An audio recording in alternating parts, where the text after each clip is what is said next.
My name is Zara, I am 28 years old, and 3 weeks ago my father told me to go live in the streets during what should have been a family Thanksgiving dinner. What he did not know was that I had just closed a $25 million business deal that morning.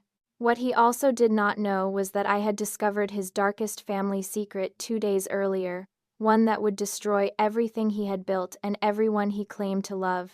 The revenge I served was colder than the turkey that night. Before we dive into this wild family betrayal story, let me know where you are watching from in the comments below.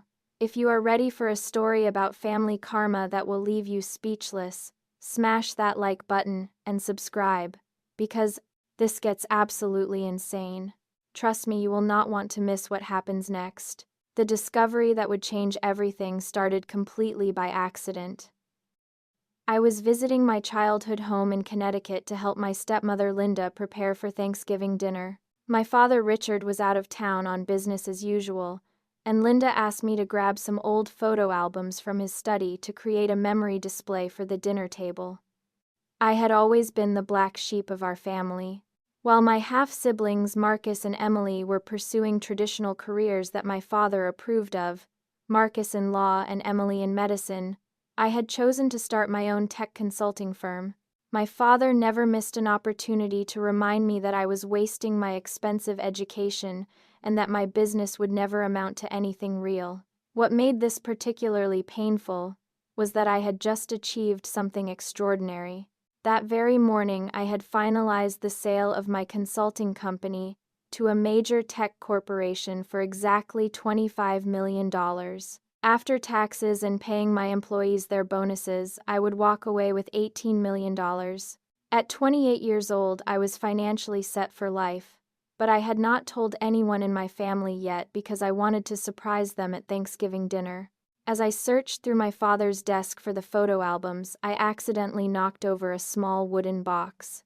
Papers scattered across the floor, and as I gathered them up, one document caught my attention. It was a bank statement, but not for any account I recognized.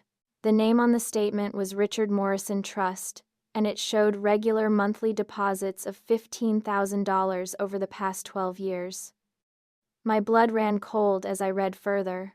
The deposits were coming from something called the Morrison Family Foundation, which I knew was the charitable trust my late grandmother had established before her death 15 years ago.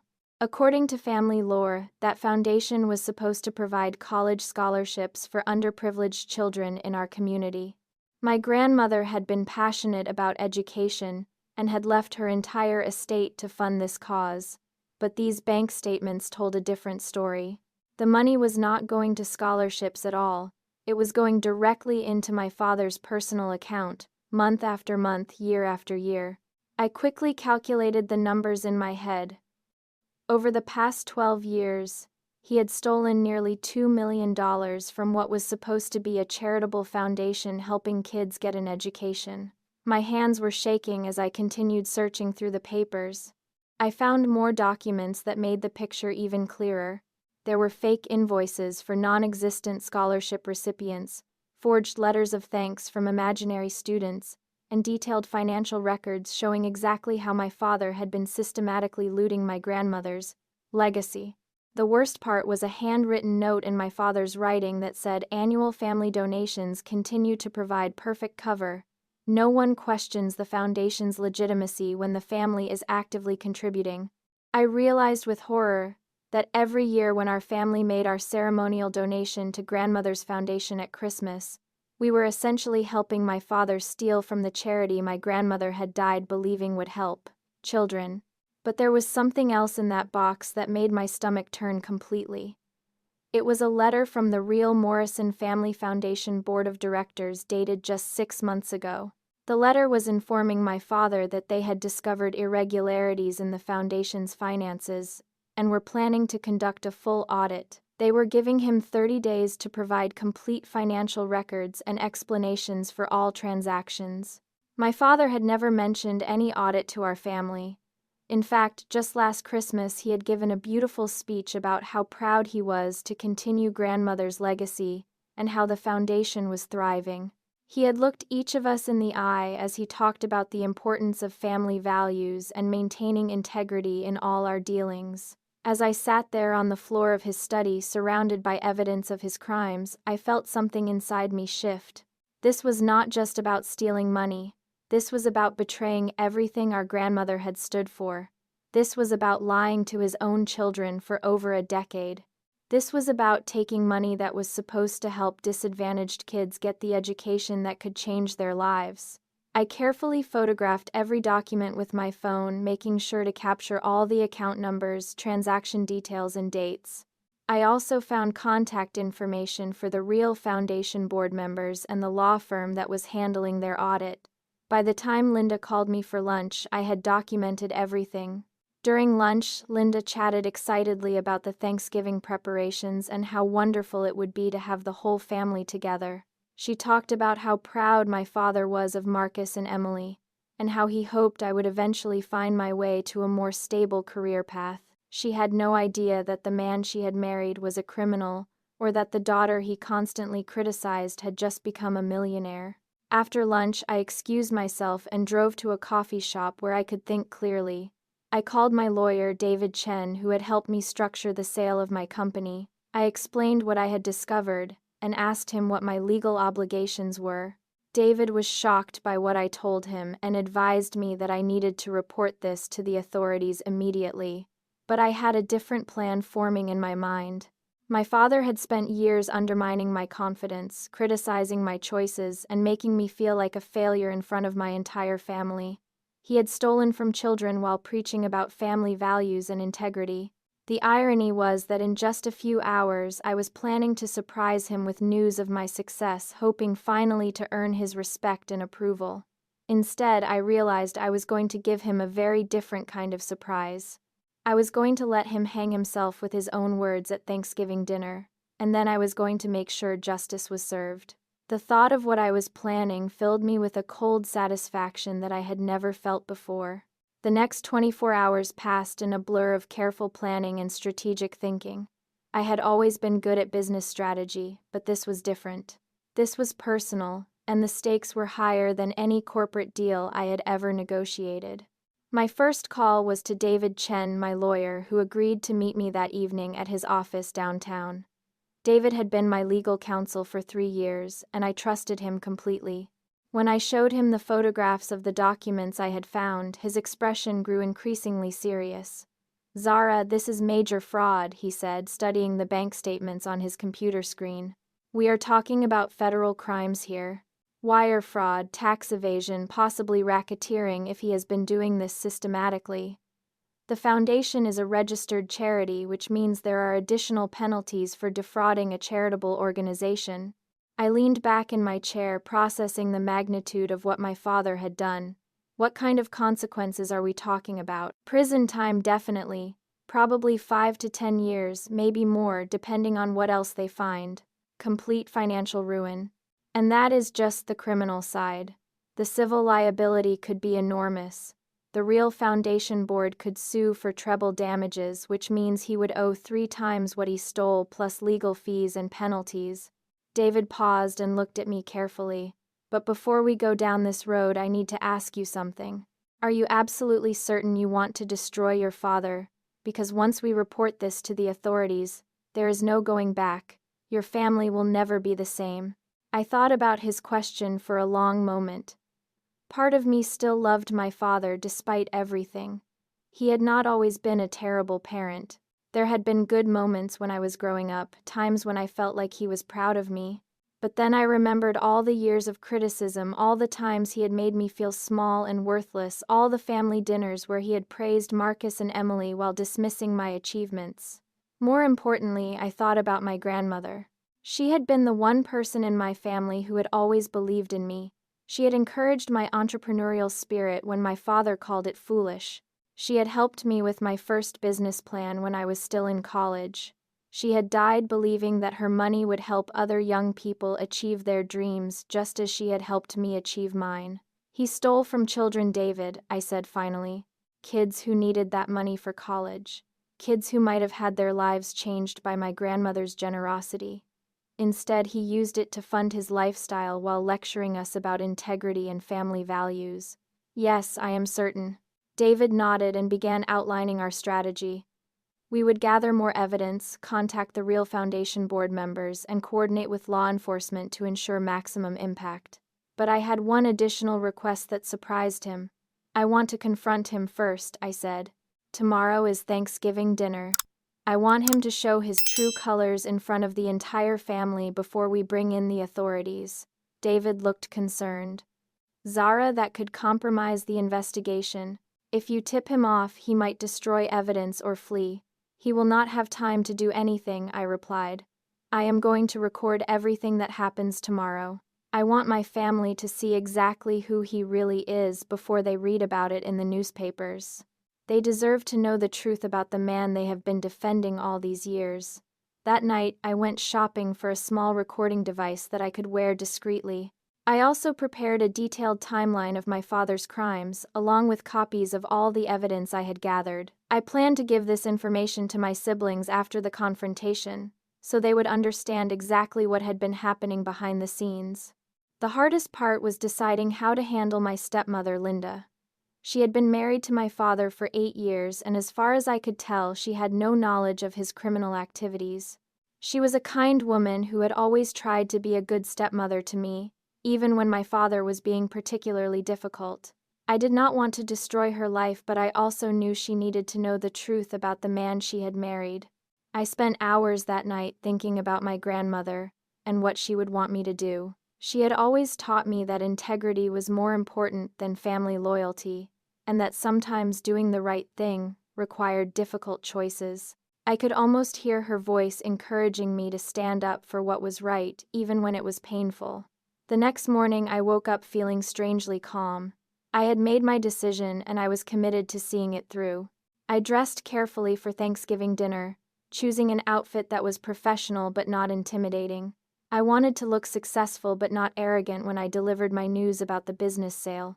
Before leaving for my father's house, I called Marcus and Emily to confirm they would both be there for dinner. I also called my business partner, Jake, to let him know that something major was happening with my family and that I might need his support in the coming days. Jake had been my closest friend since college, and he knew about my complicated relationship with my father. Whatever you are planning, be careful, Jake warned me. I know your dad has hurt you over the years, but family drama can get really ugly really fast. This is not just family drama, I replied. This is about justice. My father is a criminal, and it is time for everyone to know the truth.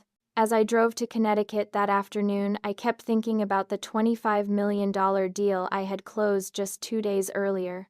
The irony was not lost on me that I was about to become the most successful person in my family at the exact moment I was also about to destroy it. My father had always criticized my business ventures, never believing I could achieve anything significant.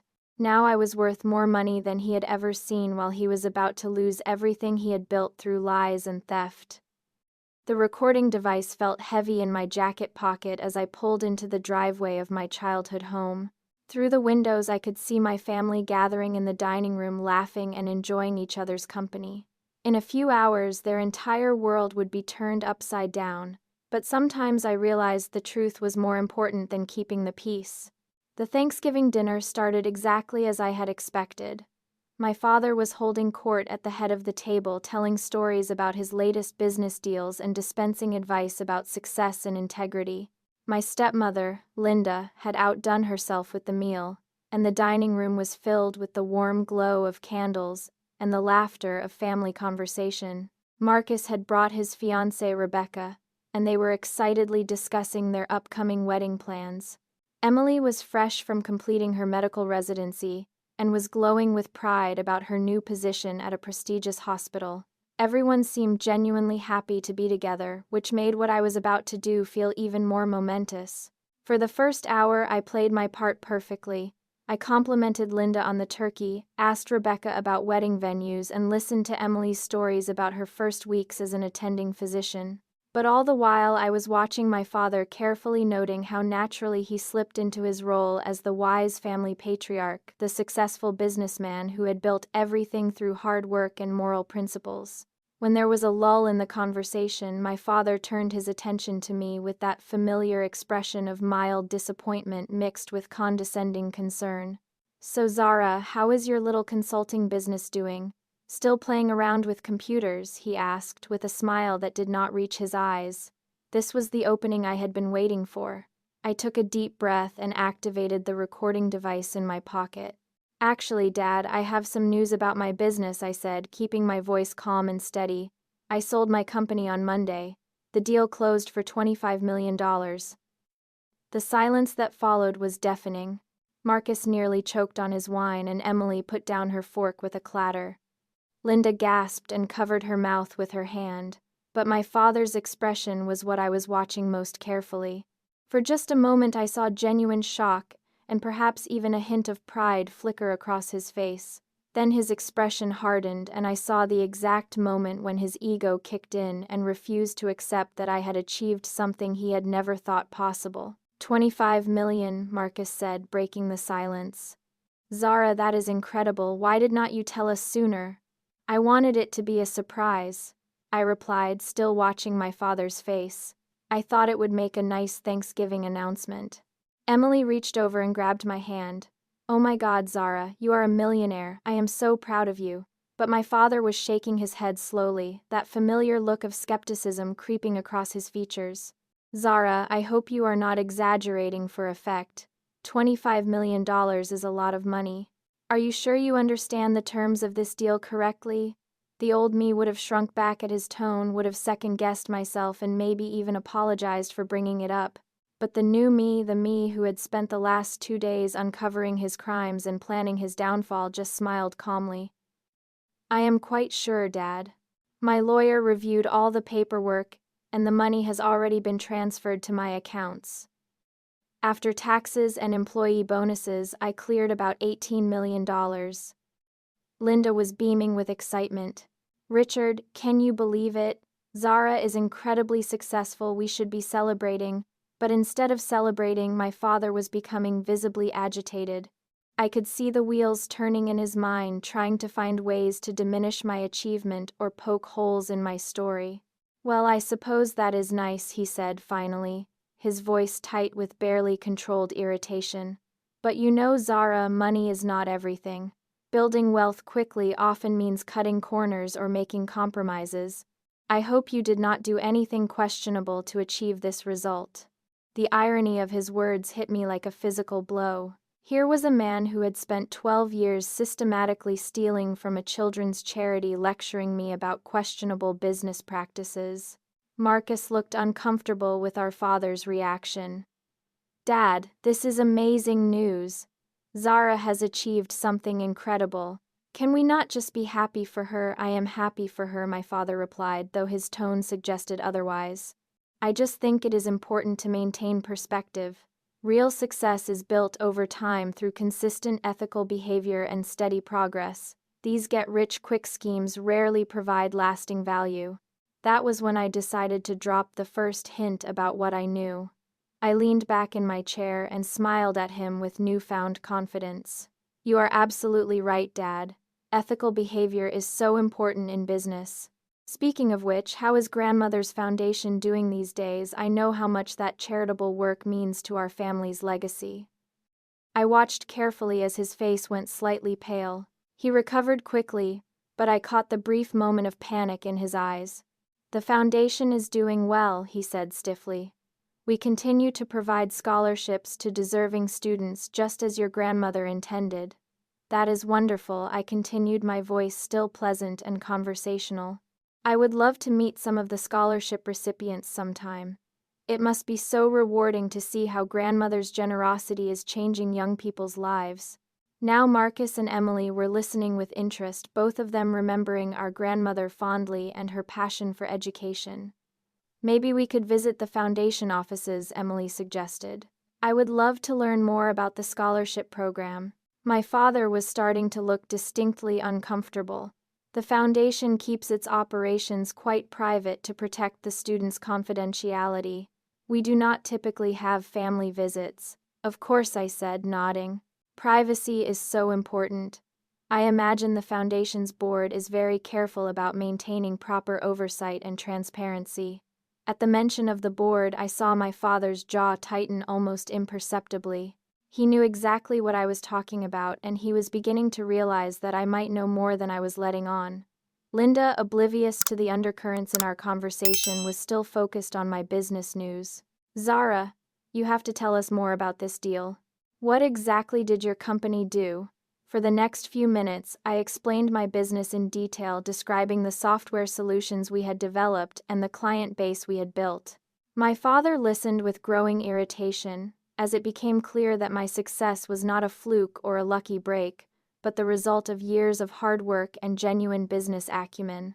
When I finished explaining my company's operations, Emily raised her wine glass.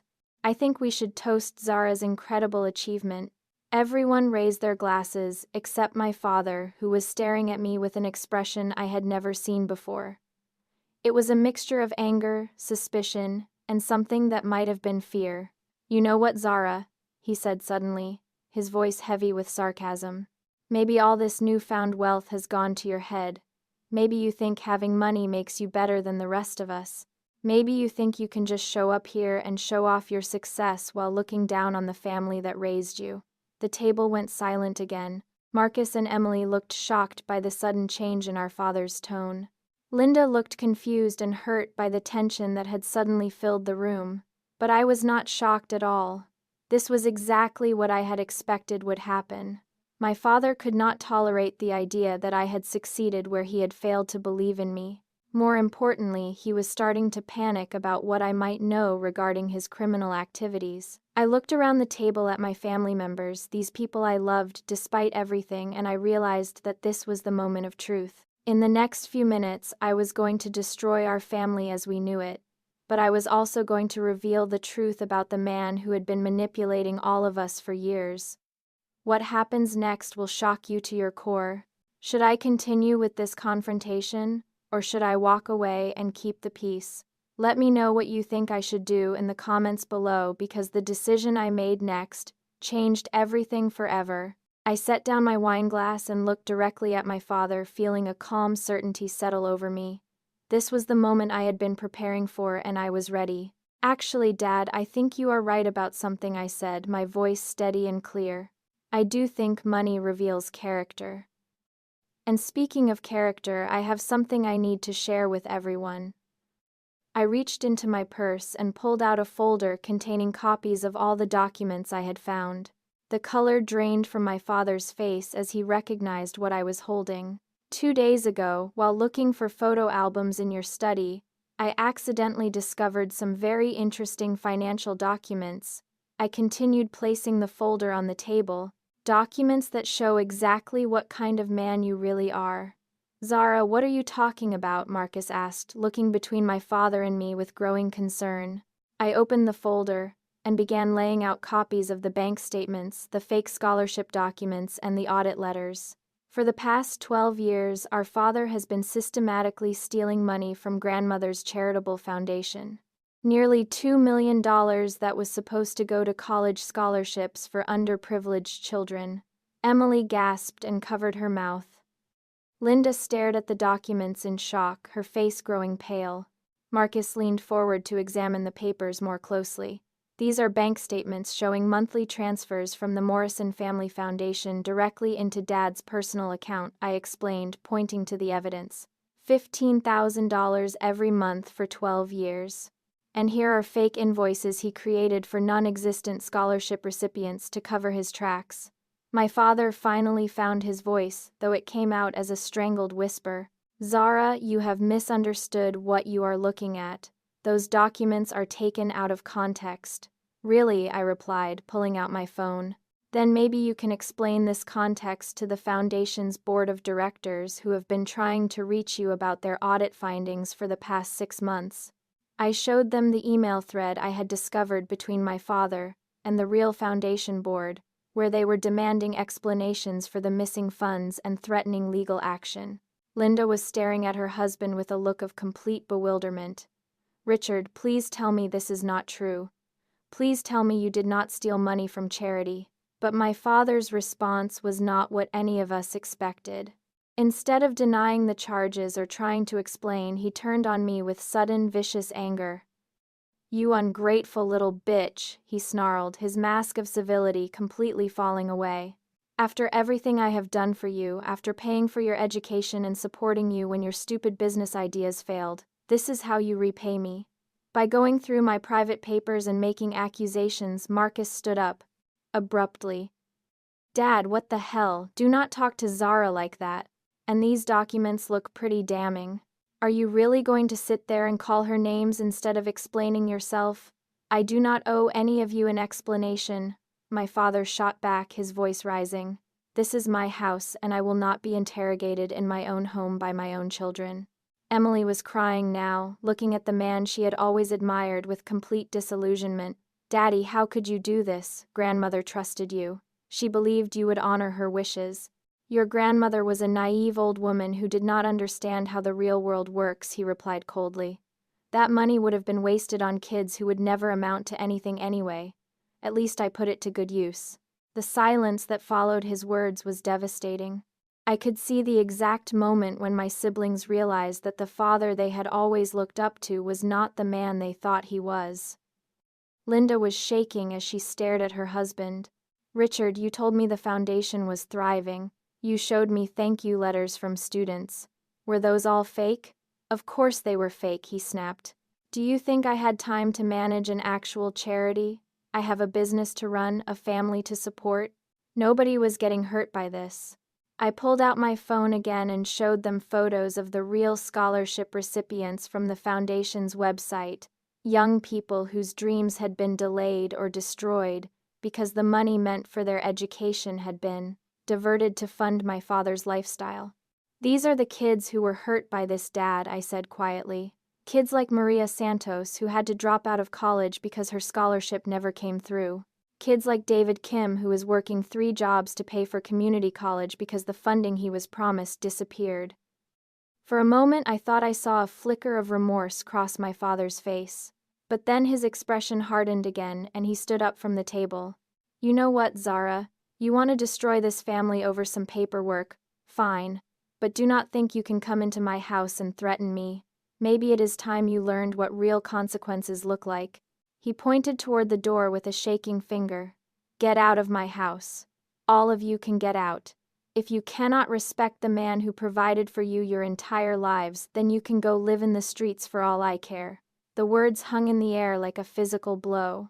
After everything that had just been revealed, after being confronted with evidence of his crimes, his response was to throw his own children out of the house. Marcus was on his feet immediately. "Dad, you have lost your mind. We are not going anywhere. You are the one who should be ashamed." But I was already standing, gathering my papers. "Actually, Marcus, I think we should go. There is nothing more to say here." As I headed toward the door, I turned back to face my father one last time. "By the way, Dad, I called the FBI Financial Crimes Unit yesterday. They will be here tomorrow morning with a warrant to search your records. I thought you should know." The look of pure panic that crossed his face was exactly what I had been hoping to see. All his bluster and anger evaporated in an instant as he realized that his crimes were about to become very public. "You called the FBI?" Linda whispered, staring at me in shock. "Someone had to," I replied. "The Foundation Board was going to report it anyway once their audit was complete. At least this way the investigation will be thorough." My father sank back into his chair, suddenly looking much older than his 62 years. The reality of his situation was finally hitting him, and the arrogance that had carried him through the confrontation was crumbling. As my siblings and I walked toward the door, I heard Linda asking her husband in a broken voice, "Richard, what have you done? What have you done to our family?" But I did not wait to hear his answer. I had said everything I needed to say, and justice was finally going to be served. The next 3 weeks were a whirlwind of FBI investigations, media coverage, and family devastation that exceeded even my expectations. I had known that reporting my father's crimes would have serious consequences, but I had underestimated just how completely his world would collapse. The FBI raid happened exactly as I had promised. At 8 o'clock on Friday morning, federal agents arrived at my father's house with search warrants for his home office computer files and financial records. The local news cameras were not far behind, having picked up the story from police scanner reports about a white-collar crime investigation in our affluent neighborhood. I watched the coverage from my apartment in the city, feeling a mixture of satisfaction and sadness as I saw my father being led away in handcuffs. He looked broken and defeated, nothing like the arrogant man who had thrown me out of his house just hours earlier. The investigation moved quickly because I had provided the FBI with such comprehensive evidence. Within days, they had uncovered additional crimes that went far beyond what I had discovered. My father had not only been stealing from the foundation, but had also been filing false tax returns claiming charitable deductions for donations that never actually reached the intended recipients. The media coverage was relentless. Our family's story became a cautionary tale about corruption and betrayal, with headlines like "Wealthy Businessman Steals from Children's Charity" and "Family Fortune Built on Stolen Dreams." My father's mugshot appeared on the front page of the local newspaper, and the story was picked up by national news outlets as an example of charity fraud. Linda was devastated. She held a press conference outside their home, tearfully announcing that she was filing for divorce and had no knowledge of her husband's criminal activities. The footage of her breakdown was heartbreaking to watch, and I felt genuinely sorry for the pain she was experiencing. "I trusted him completely," she told the reporters, her voice shaking. "I believed we were continuing his mother's legacy of helping children. To learn that he was stealing from the very people we were supposed to be helping is beyond comprehension. My siblings were struggling to process what had happened. Marcus called me every day for the first week, asking questions about the evidence and trying to understand how our father had managed to deceive everyone for so long. I keep thinking about all those Christmas dinners where he talked about grandmother's values and the importance of integrity," Marcus told me during one of our conversations. "How could he look us in the eye and say those things while he was stealing money from kids?" Emily was having an even harder time. As a doctor, she was trained to help people, and the idea that her own father had been harming vulnerable children was almost too much for her to bear.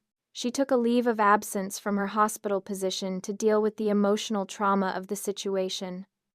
"I do not know who he is anymore," she cried during a phone call. "Everything I believed about our family was a lie. How are we supposed to move forward from this?" The financial consequences for my father were severe. In addition to the criminal charges, he was facing multiple civil lawsuits from the Foundation Board, the IRS, and several of the students who had been denied scholarships because of his theft. His business was collapsing as clients fled and his assets were being frozen by court order. Within 2 weeks of the FBI raid, my father's company had filed for bankruptcy and their family home was in foreclosure. The man who had spent years lecturing me about financial responsibility and proper planning had lost everything through his own greed and criminal behavior. But perhaps the most satisfying moment came when I received a phone call from David Kim, one of the real scholarship recipients whose funding had been stolen. David had seen the news coverage and had reached out through my lawyer to thank me for exposing the fraud. "Because of what you did, the foundation is being restructured and properly funded again," David told me. "I am finally going to be able to finish my engineering degree. You gave me my future back." That phone call meant more to me than any business success I had ever achieved. Knowing that my actions had helped restore opportunities for students like David made all the family pain worthwhile.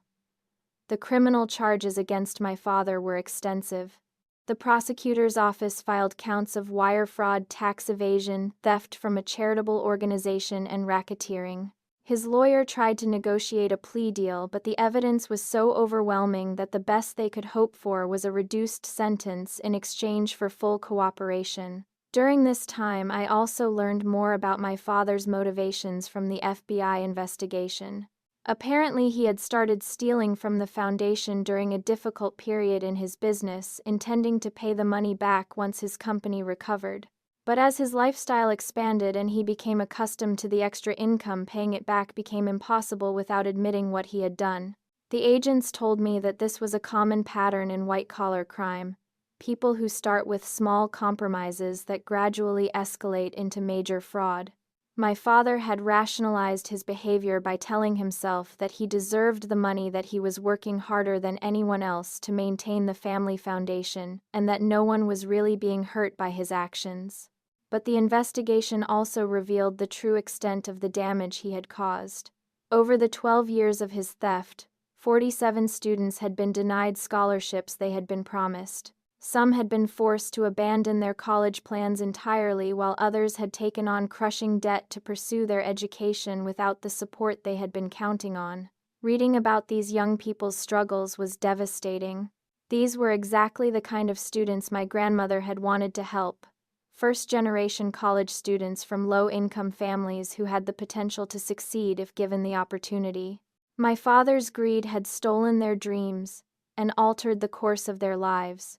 As the third week after Thanksgiving ended, my father's sentencing hearing was scheduled. The prosecutor was recommending 8 years in federal prison, plus full restitution to the foundation and its intended recipients. At 62 years old, my father was facing the prospect of spending his golden years behind bars with his reputation and family relationships destroyed beyond repair. I had achieved everything I had set out to accomplish when I confronted him at that Thanksgiving dinner. Justice was being served, the stolen money was being recovered, and the truth about his character had been revealed to everyone who had once respected him.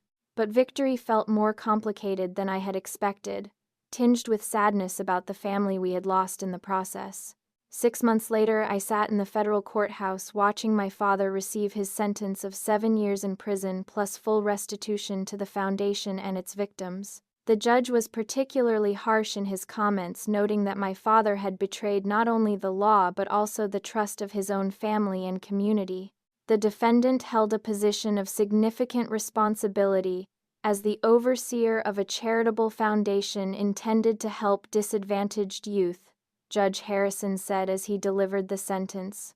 Instead of honoring that responsibility, he chose to systematically steal from the very people the foundation was meant to serve. This represents not just a crime against the law, but a crime against the values of compassion and service that define us as a society. As my father was led away to begin his prison term, I felt a complex mixture of emotions. There was satisfaction in knowing that justice had been served, and that the students harmed by his actions would receive the support they deserved. But there was also genuine sadness about the destruction of our family and the man my father might have been if he had made different choices.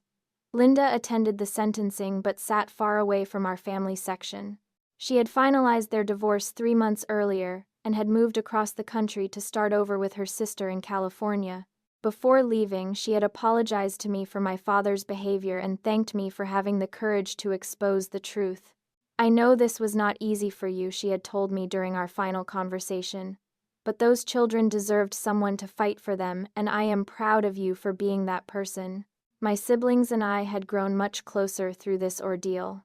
The crisis had forced us to examine our family dynamics and recognize how our father's manipulation had affected all of our relationships. Marcus had entered therapy to work through his feelings of betrayal and confusion about the father figure he had always tried to please. "I spent so many years trying to live up to his expectations," Marcus told me during one of our weekly dinners. "Now I realize that his approval was never worth having in the first place. He was not the man I thought he was." Emily had returned to work, but had also started volunteering with a nonprofit organization that provided educational support to low-income students. She said it was her way of honoring our grandmother's memory and trying to repair some of the damage our father had caused. "I cannot undo what he did," she explained, "but I can try to create positive change going forward. Maybe that is how we heal from this, by choosing to be better than he was."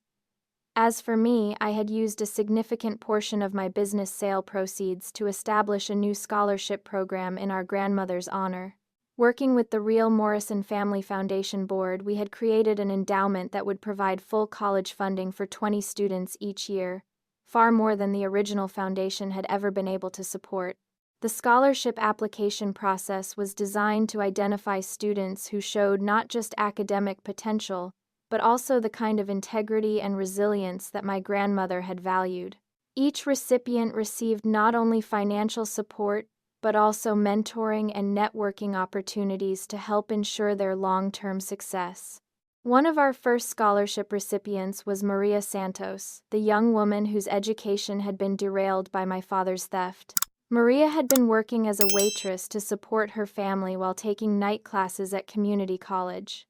With the new scholarship, she was able to transfer to a 4-year university and pursue her dream of becoming a social worker. "You gave me hope when I thought I had lost everything," Maria told me at our first scholarship awards ceremony. "Because of your grandmother's foundation and your courage in fighting for what was right, I am going to be the first person in my family to graduate from college." The awards ceremony had become an annual event that brought together scholarship recipients, their families, and the foundation board. It was held each year on my grandmother's birthday, and it had become one of the most meaningful experiences of my life. Seeing these young people achieve their dreams made all the pain and family destruction worthwhile. My relationship with my father remained complicated. He had written me several letters from prison, alternating between apologies and attempts to justify his behavior. I had chosen not to respond to most of them, but I had visited him once about 4 months into his sentence. The man I found behind the prison walls was a shadow of his former self. He had aged dramatically, and the arrogance that had once defined him had been replaced by what appeared to be genuine remorse. "I know you will probably never forgive me," he had said during our brief conversation, "but I want you to know that I am proud of what you accomplished with your business. I was wrong to dismiss your success, and I was wrong about so many other things." I had listened to his apology but had not offered forgiveness. Some wounds, I realized, were too deep to heal simply because the person who caused them expressed regret. My father would have to live with the consequences of his choices, just as the rest of us were learning to live with ours. The experience had taught me valuable lessons about family integrity and the difference between blood relations and chosen family. I had discovered that sometimes the people who claim to love you the most are the ones who damage you the most, and that real family is made up of people who support your growth and share your values. My chosen family now included my siblings, my business partner Jake, several close friends who had stood by me during the crisis, and the community of scholarship recipients and foundation supporters who shared my commitment to educational opportunity and social justice. As I reflected on everything that had happened since that fateful Thanksgiving dinner, I realized that confronting my father had been one of the most difficult but necessary decisions of my life. It had cost me the illusion of family unity, but it had given me something more valuable: the knowledge that I was strong enough to stand up for what was right, even when the personal cost was enormous. The foundation now supports over 100 students annually, and we have plans to expand our programs to include vocational training and entrepreneurship support. My grandmother's legacy is finally being honored in the way she had always intended, and her values of education, opportunity, and service live on through the young people we help each year. Sometimes I wonder what would have happened if I had never found those documents in my father's study, if I had simply announced my business success and enjoyed a peaceful family dinner. But then I think about Maria Santos and David Kim, and all the other students whose lives have been changed by our foundation's work, and I know that discovering the truth and fighting for justice was exactly what my grandmother would have wanted me to do. Have you ever discovered something that completely changed how you saw a family member? What would you have done in my situation?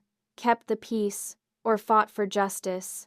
Drop a comment below, and let me know your thoughts on family. Loyalty versus doing what is right.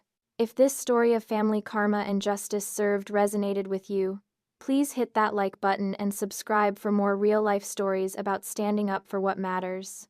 Share this video with anyone who needs to hear that sometimes the hardest choices lead to the most meaningful outcomes. Thank you for watching, and remember that integrity is always worth more than keeping toxic people comfortable, even when those people are family.